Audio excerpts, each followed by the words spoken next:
La Social Game Jam, c'est un événement de création de jeux vidéo sur un temps limité, sur un week-end qui se déroule au Théâtre de l'Élysée à Lyon. La particularité de cette Game Jam, c'est que chaque équipe travaille sur une thématique différente qui a été amenée par des acteurs et actrices du monde social qui sont présents sur toute la durée de l'événement et travaillent avec les équipes sur la conception du jeu. L'événement il est organisé par Le Cœur et la Main, qui est une association villeurbannaise qui occupe des projets solidaires et sociaux. Et l'événement il est né de la volonté de visibiliser les personnes en situation de précarité et les enjeux du travail social à travers le jeu vidéo. Nous, en fait, on va traiter de l'accompagnement des étudiants en situation de précarité. On fait un jeu de gestion où le joueur incarne un assistant social du SROUC qui doit venir en aide à une série d'étudiants qui viennent demander une solution pour régler leurs problèmes financiers. C'est la semaine dernière, au moment où MB a rencontré Quentin pour la première rencontre des équipes, que quand il lui a expliqué son expérience en tant qu'assistant social, elle a tout de suite pensé au jeu Papers, Please, où on doit aider des gens, mais qu'on a d'autres contraintes en tant que travailleur à un poste frontière. On est dans le point de vue de l'assistant social, on a l'étudiant devant. Nous, on a la possibilité de poser des questions et de consulter le dossier de l'étudiant. Le problème, c'est que chaque entretien doit se terminer au bout d'un moment. Et si on arrive à la fin du temps imparti et qu'on ne sait pas quelle solution on peut proposer, on peut continuer l'entretien, sauf que ça va handicaper l'entretien suivant. Et donc on est obligé de gérer aussi notre temps.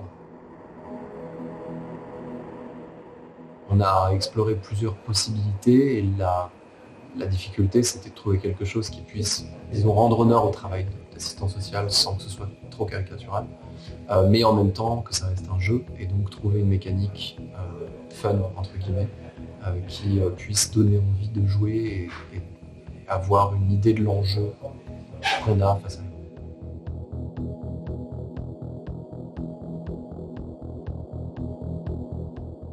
J'ai amené le sujet de la vulnérabilité pour sensibiliser les gens au fait qu'on peut être tous concernés par des situations de vulnérabilité dans sa vie. Le jeu prend une forme de jeu de cartes où on aura plusieurs jauges qui vont représenter les besoins, la santé, le besoin financier ou ce genre de choses. Semaine après semaine, on va du coup tirer des événements qui peuvent arriver un peu à tout le monde, des événements positifs, des événements négatifs qui peuvent impacter la vie sociale, professionnelle, la santé. On aura une sorte, on va dire, de catalogue de différentes ressources, et on va devoir essayer, on va dire, de dire dans ma situation, ce serait celle-là dont j'ai besoin. On veut que le joueur il puisse résoudre ses problèmes ou les compenser et qu'il prenne conscience des ressources qu'il y a pour ça.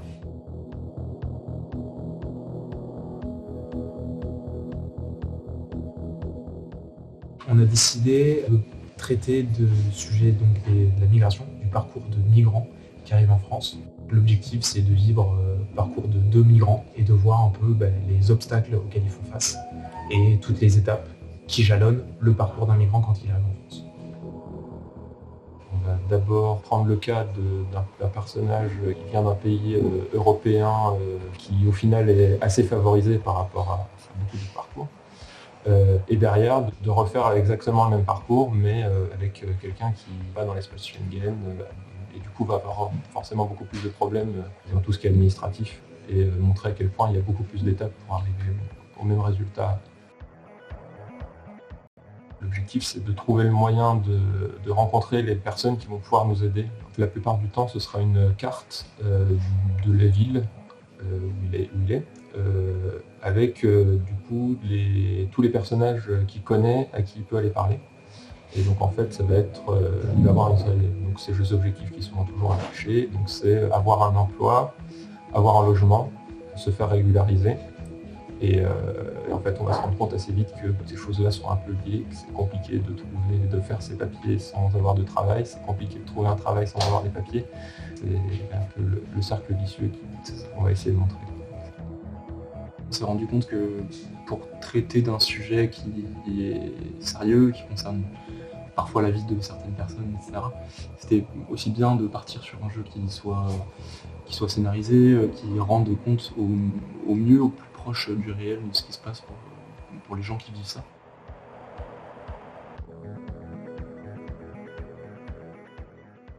C'est super intéressant cette rencontre d'univers quand même pas étrangers l'un à l'autre mais plus presque. Enfin, c'est très intéressant.